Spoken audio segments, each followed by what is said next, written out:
Welcome to the Ink Therapist. Before we get started, a quick reminder. I'm a licensed therapist, but listening to this podcast does not create a therapist-client relationship between us. The information shared here is for educational and entertainment purposes only and shouldn't replace professional mental health care. If you're in crisis or need personalized support, please reach out to a licensed mental health provider in your area or contact a crisis or warm line. And with that, let's jump in. I want to ask you something. How much of your life have you spent thinking about your body as a problem? Not necessarily in a dramatic way, not necessarily in a way that you'd call an eating disorder or a body image crisis, just in the background.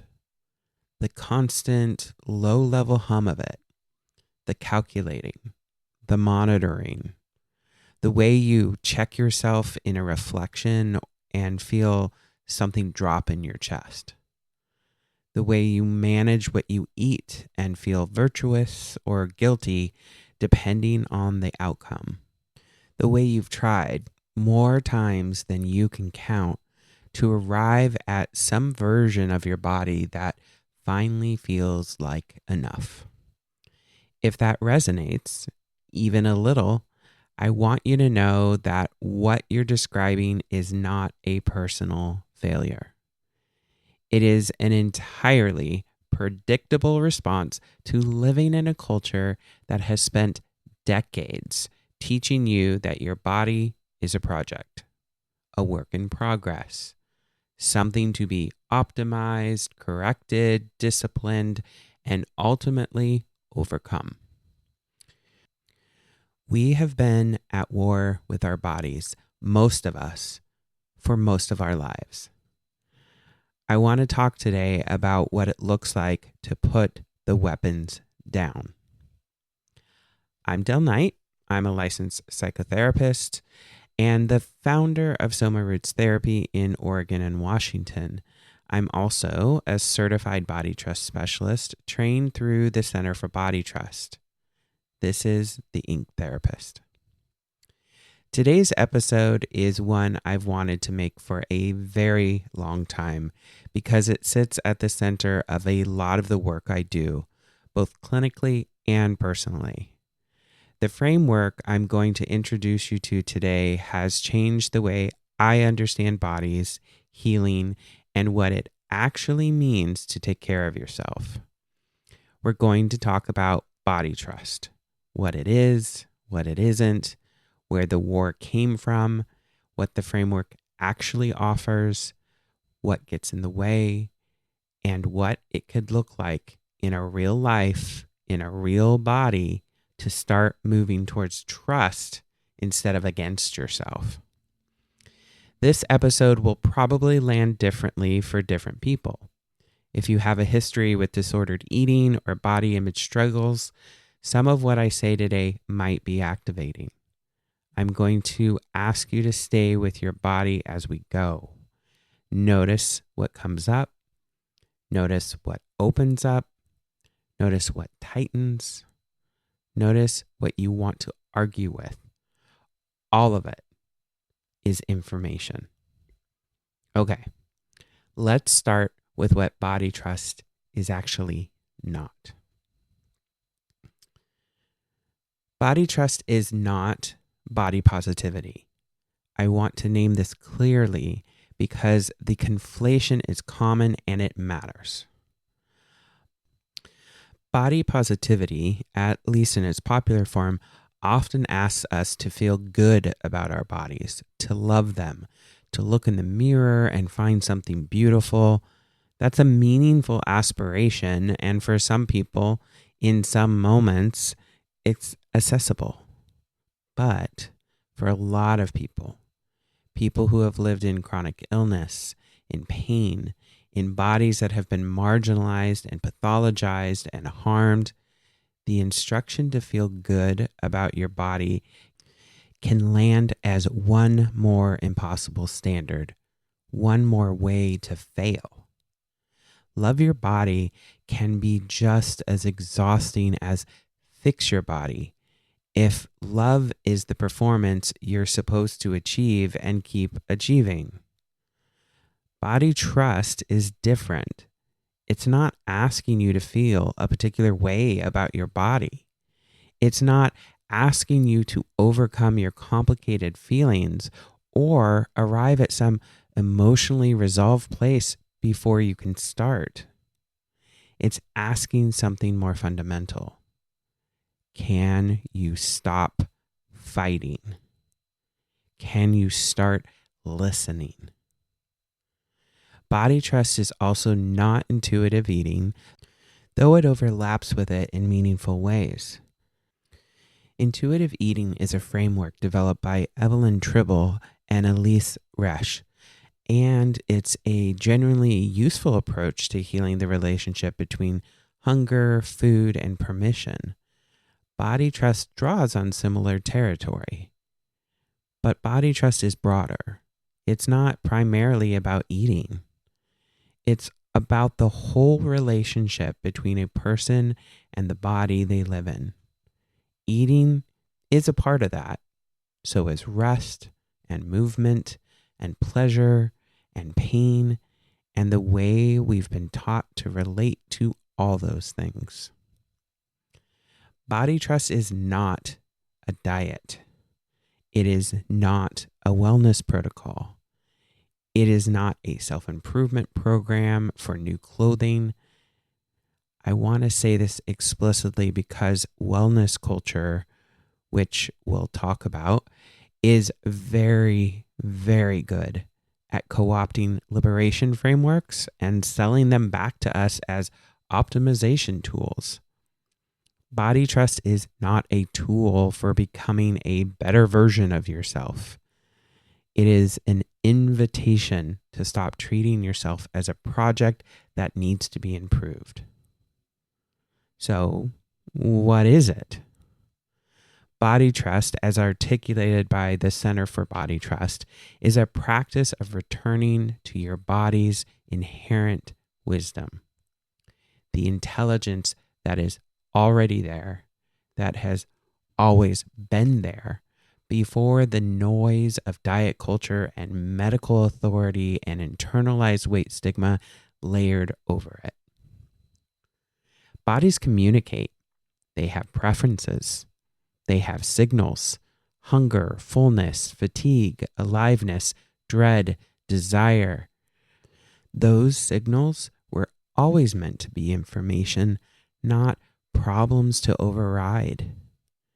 The premise of body trust is that most of us have been taught systemically to distrust those signals, to override hunger in the name of discipline, to push through exhaustion in the name of productivity, to manage and control and monitor instead of feel and respond. And the systemic override has costs: clinical costs, relationship costs, cost to the quality of being alive. Body trust is the practice of undoing that override. Not all at once, not perfectly, not by achieving some final state of harmonious body acceptance, but incrementally, slowly, tenderly, beginning to listen again. I want to add something here that the Center for Body Trust framework holds very clearly, and that I think is essential. Body trust is not an individual project. The reason most of us don't trust our bodies is not because we're doing something wrong.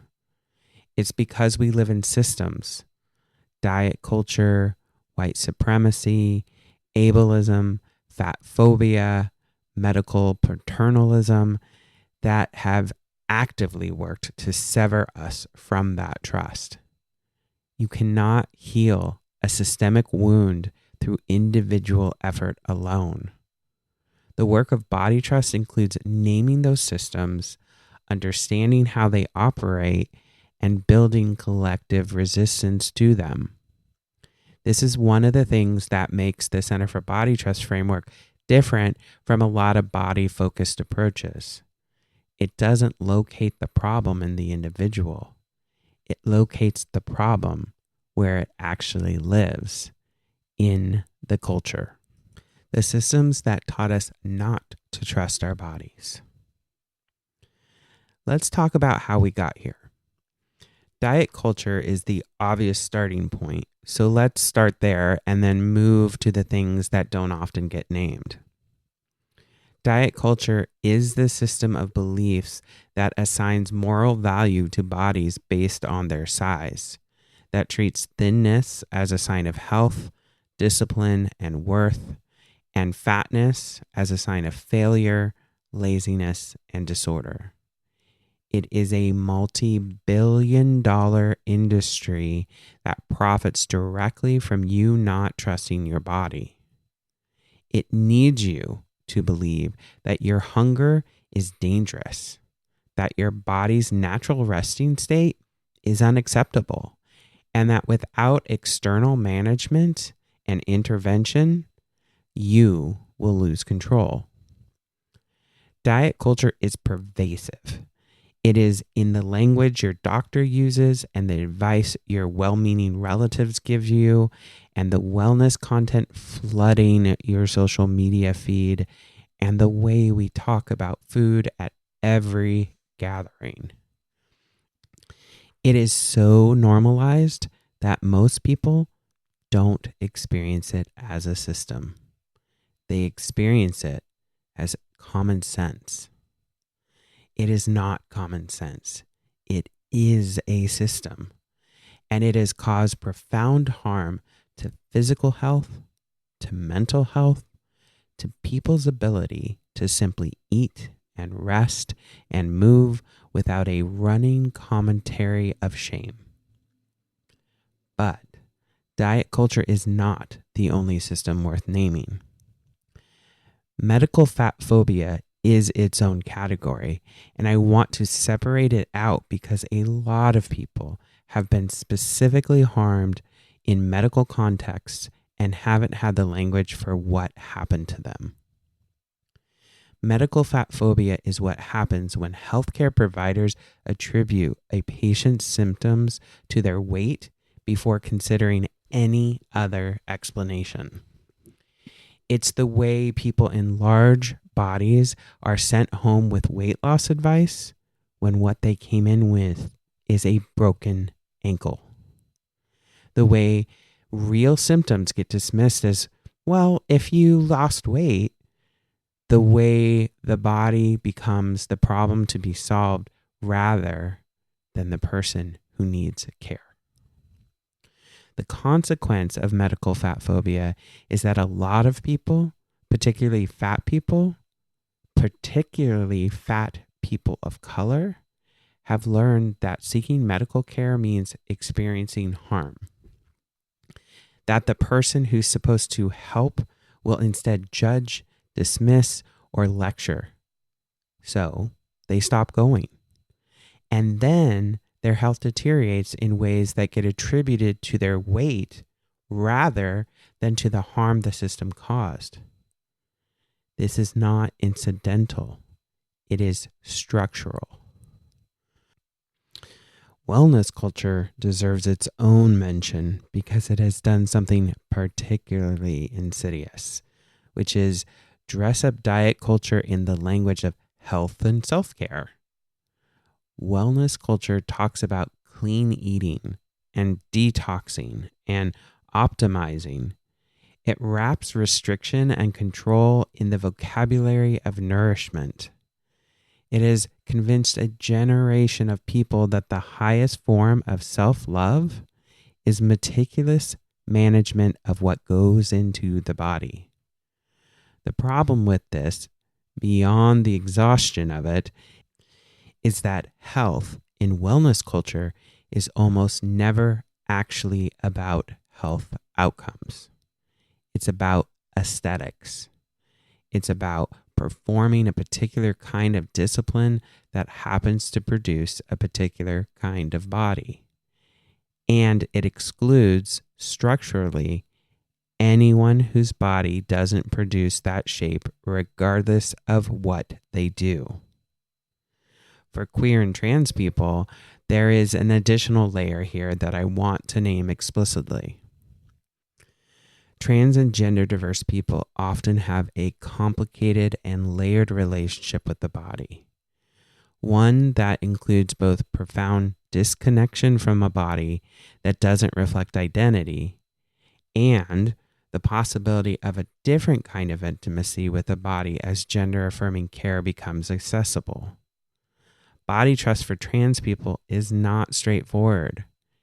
It is not simply listen to your body when the body has been the site of dysphoria and social surveillance and medical gatekeeping.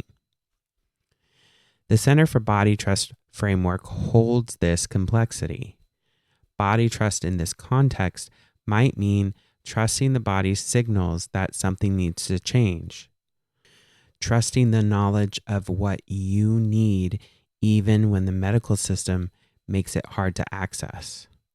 Trusting that the discomfort is information rather than evidence that something is wrong with you. For neurodivergent people, there's another specific layer. Interoception, the ability to sense internal body states, can work differently in ADHD, autism, and related profiles. Some people genuinely have difficulty reading hunger signals, or fatigue, or pain, not because they're overriding their body, but because the signals themselves are less clear or less consistent.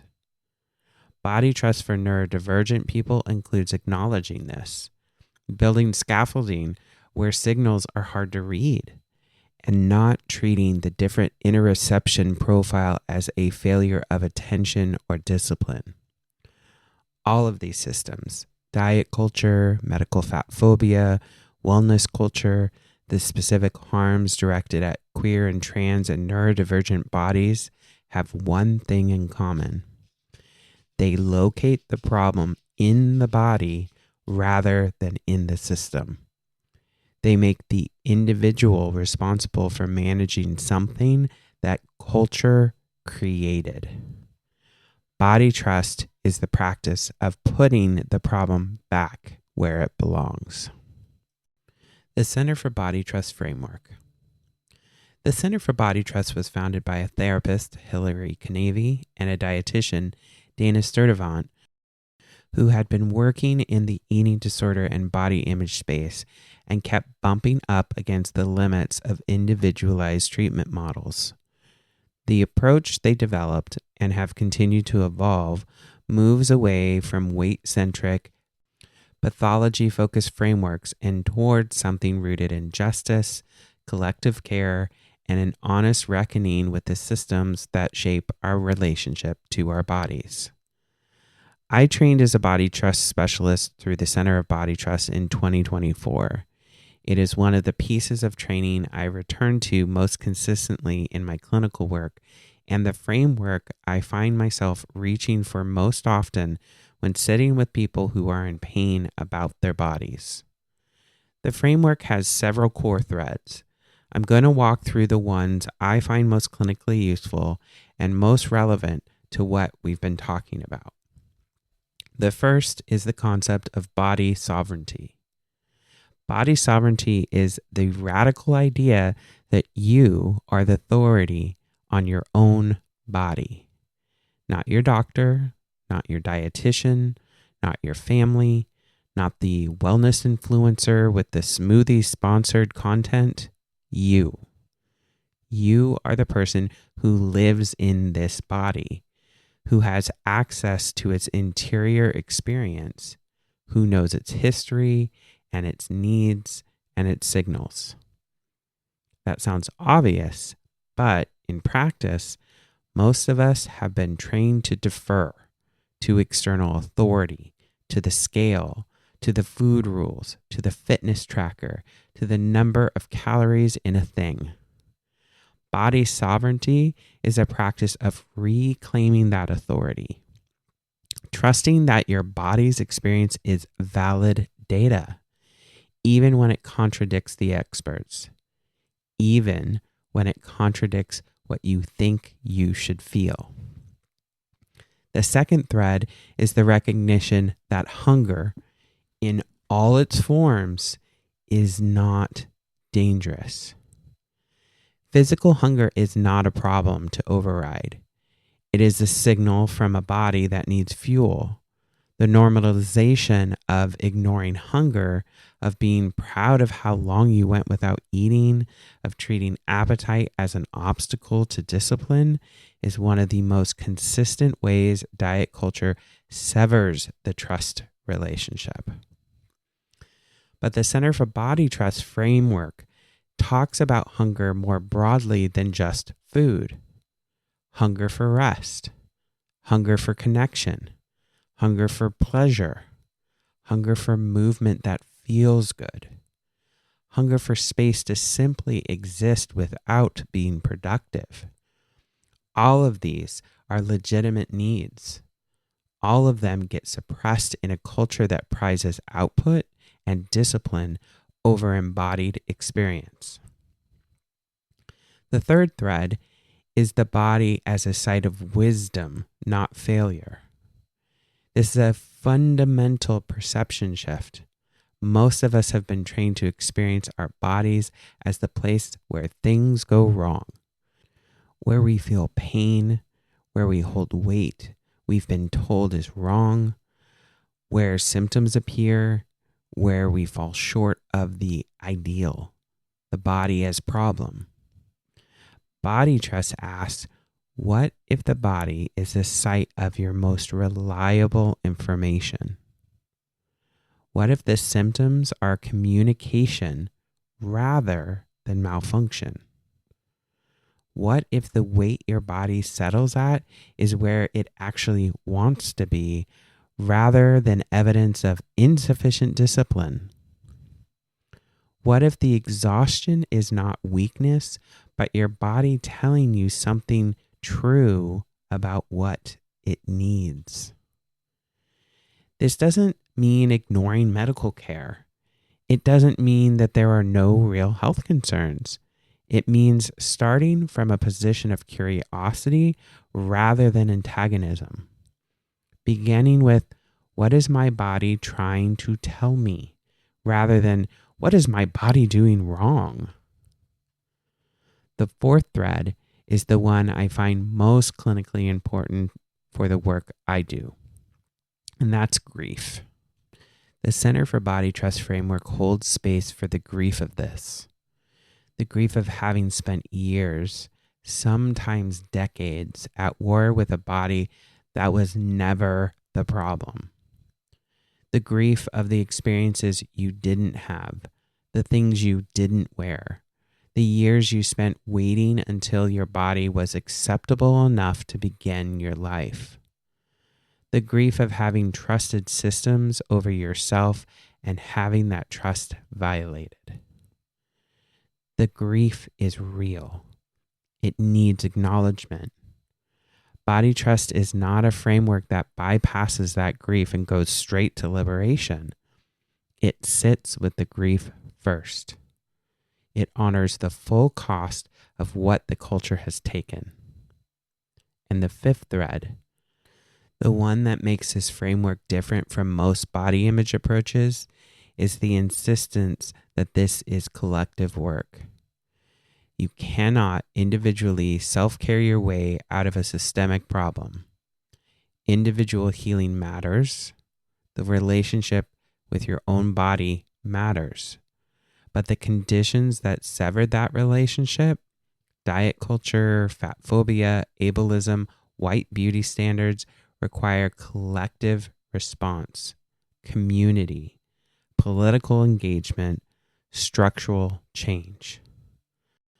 Body trust, in the fullest sense, includes fighting for a world in which everyone's body is treated as inherently worthy, not just working on your own relationship to a body while leaving the systems intact. This is why the framework resonates so deeply with the work I do at Soma Roots Therapy. Somatic, decolonial, liberation-rooted practice isn't just a clinical modality. It's a political commitment. And body trust, as the Center for Body Trust articulates it, is one of the clearest expressions of that commitment I've encountered in the clinical world. Hey, quick pause before we keep going. If you've been listening for a while, you know this show is rooted in the belief that healing shouldn't be a luxury, and I try to practice that, not just say it. At Soma Roots Therapy, I hold sliding scale and pro bono spots for folks who need care and can't afford full fee. Queer, trans, and neurodivergent people especially, who are already navigating systems that weren't built with them in mind. Those spots are real, and keeping them often has a real cost.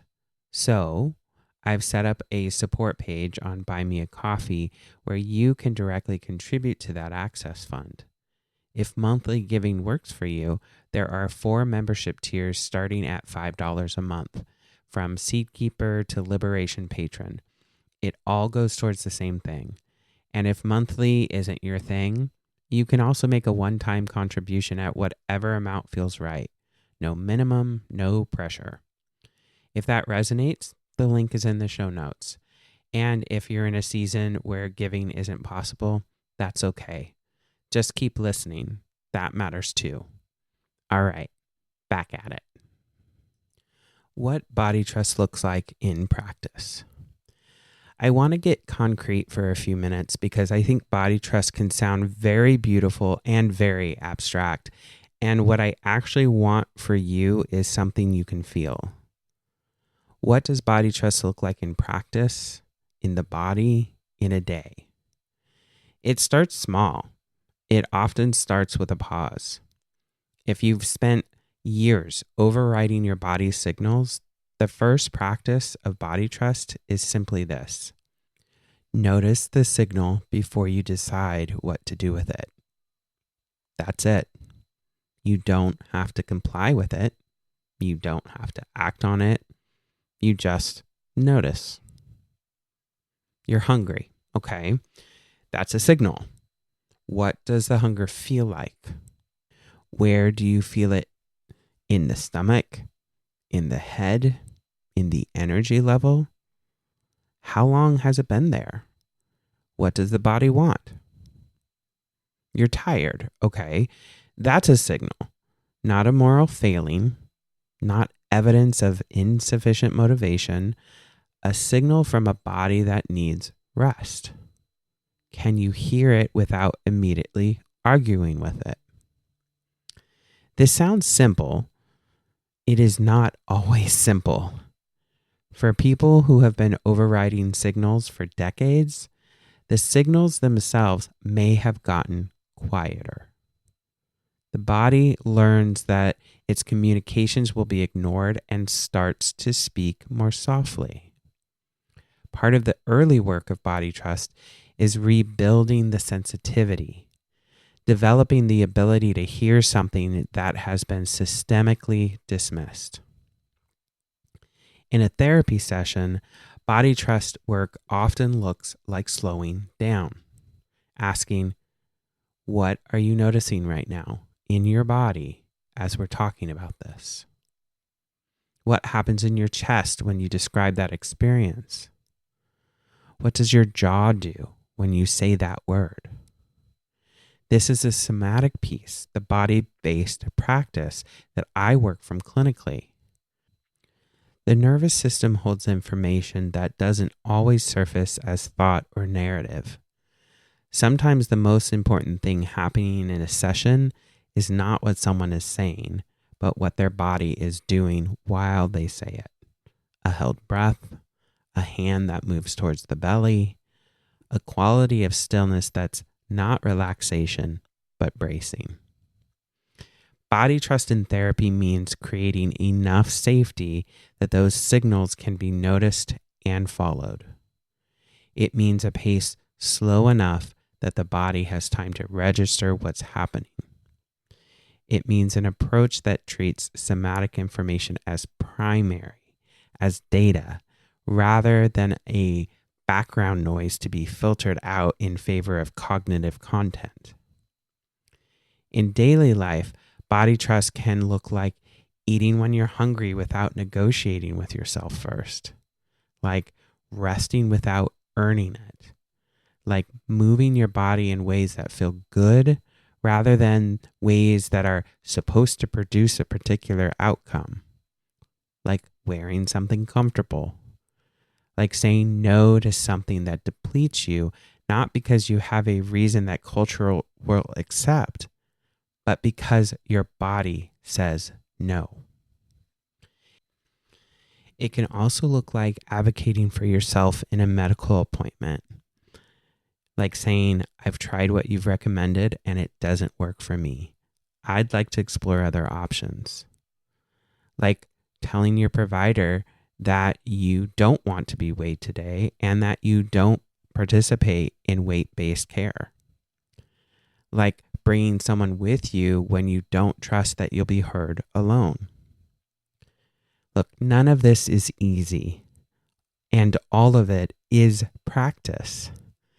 Body trust is not a destination you arrive at. It's a relationship you build slowly, over time, with a body that has been waiting for you to start listening. What gets in the way?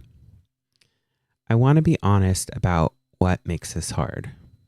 Because body trust is not just a perspective shift you have and then you're done. There are real obstacles, internal and structural, and pretending otherwise would be doing you a disservice. The first obstacle is internalized weight stigma. Most of us have absorbed the belief that smaller bodies are better, healthier, more worthy of care and respect. That belief doesn't disappear just because you've decided intellectually to reject it. It lives in the body. It shows up as the quiet voice that evaluates the meal you just ate, the reflexive check in the mirror, the way you feel about yourself on a day when your clothes fit differently than they did last week. Internalized weight stigma is not a personal failing. It is the predictable results of decades of cultural conditioning. But it does need to be named, because if you're trying to build body trust while that voice is running in the background, you're going to keep running into it. Part of the work is learning to recognize it as a voice of the culture, not the voice of truth. The second obstacle is the health argument. This is the one I hear most often, and I want to address it directly. What about health? If body trust means eating what you want and resting when you want and stopping the relentless monitoring, doesn't that lead to poor health outcomes? Here's what I have to say about this. First, the research on the health outcomes of weight cycling, repeated dieting, and regaining is clear that the cycle itself is more harmful than the weight. The war is making people sicker, not healthier.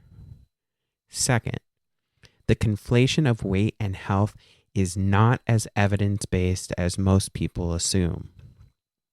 Weight is one variable among many. It is not a reliable proxy for metabolic health, cardiovascular health, or longevity. The assumption that thinner automatically means healthier is a cultural belief dressed up as medical fact. Third, and this is the one I feel most strongly about, health is not a moral obligation. You are not required to optimize your health in order to deserve care, respect, or a full life. Disabled people deserve full lives. Chronically ill people deserve full lives. People whose bodies will never perform wellness deserve full lives. Health, to the extent it's accessible, can be something you care for. It is not something you owe. The third obstacle is the loneliest of it. Practicing body trust in a culture that is saturated with diet culture is countercultural. It can feel lonely. You will be at a dinner table where everyone is talking about what they're not eating. You will be at a doctor's appointment where someone offers you a weight loss program. You will be in a body that the culture tells you is wrong, practicing the radical act of trusting it anyway.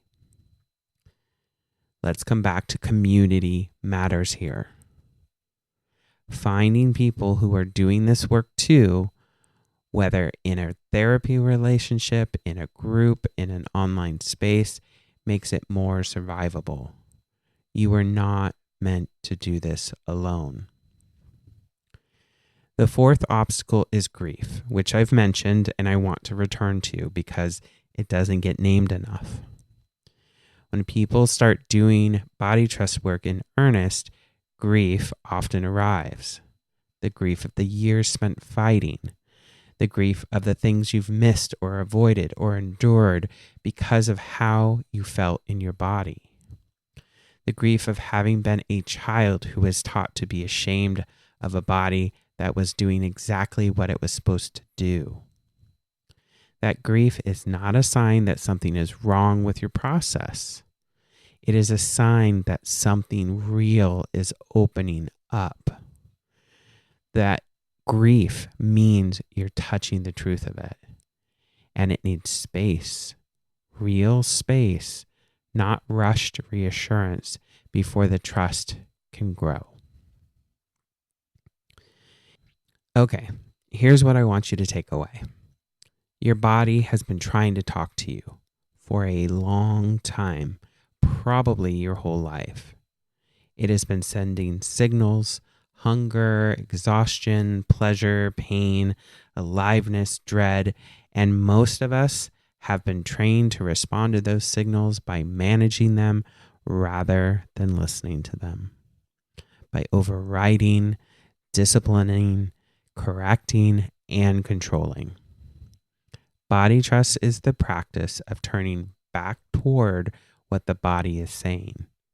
Not all at once, not perfectly, not by arriving at some healed and harmonious relationship with your body in which everything feels peaceful and nothing is hard, but by beginning tentatively, incrementally, to treat the body's signals as information worth attending to, by practicing the pause before the override.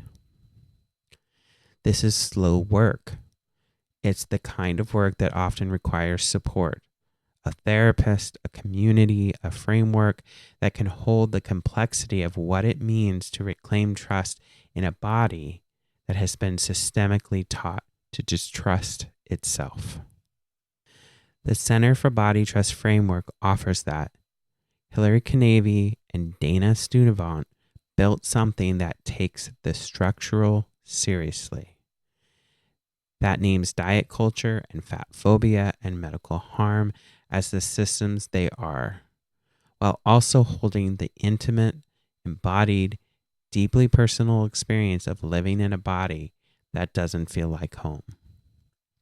If this resonates, if something opened up while you were listening today, I want to invite you to sit with it. Notice what it feels like in your body to consider that the war might be optional. Notice what tightens. Notice what wants to argue.